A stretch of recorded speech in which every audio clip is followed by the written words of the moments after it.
যিদিনা লুইতৰ পাৰত তেওঁৰ কণ্ঠৰ প্ৰতিধ্বনি হৈছিল, সেইদিনাই অসমীয়া সমাজে বুজি পাইছিল যে আমাৰ মাজলৈ এজন শিল্পী নহয়, এটা ধুমুহা আহিছে। যি ধুমুহাই কেৱল সংগীতৰ সংজ্ঞা সলনি কৰাই নহয়, সলনি কৰি দিছিল এজন সাধাৰণ অসমীয়াই নিজৰ অস্তিত্বক লৈ কৰা গৌৰৱৰ অনুভৱ।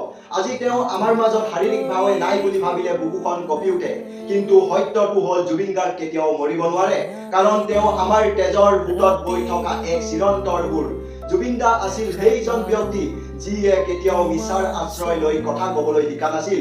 তেওঁ যি দেখিছিল তাকেই কৈছিল, যি অনুভৱ কৰিছিল তাকেই কৰিছিল। যি সময়ত চেলিব্ৰিটি মানে আছিল বিলাসী জীৱন আৰু কৃত্ৰিমতা, সেই সময়ত জুবিন দাই আমাক দেখুৱাইছিল এজন শিল্পী কেনেকৈ মাটিৰ মানুহ হ'ব পাৰে।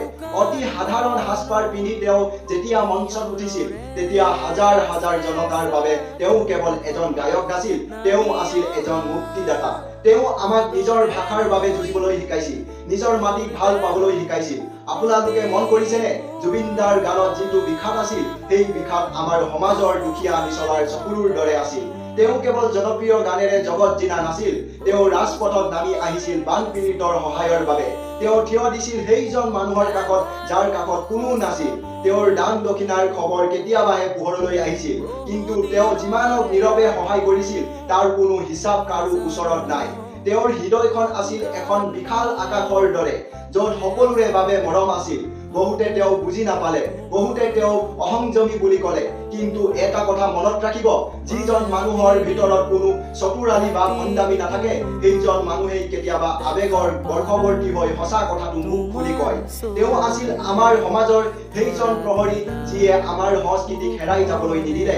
আধুনিকতাৰ মাজতো তেওঁ বৰগীত আৰু লোকসংগীতক যি মৰ্যাদা দিলে, সেয়া হয়তো আন কোনোৱেও কৰিব নোৱাৰিলেহেঁতেন। বন্ধুসকল, জুবিন দা অবিহনে অসমীয়া সংগীত আৰু সমাজ আজি অনাথ যেন লাগে। কিন্তু আমি যদি তেওঁক সঁচাকৈয়ে ভাল পাওঁ, তেন্তে তেওঁৰ আদৰ্শবোৰক আমি শেষ হ'ব দিব নোৱাৰো। আহক আমি আজি প্ৰতিজ্ঞা কৰো যে আমি আমাৰ ভাষা সংস্কৃতিক ভাল পাম, বিপদত পৰা লোকৰ কাষত থিয় দিম আৰু সদায় সত্যৰ পথত খোজ দিম। এয়াই হ'ব তেওঁৰ বাবে আমাৰ আটাইতকৈ ডাঙৰ শ্ৰদ্ধাঞ্জলি।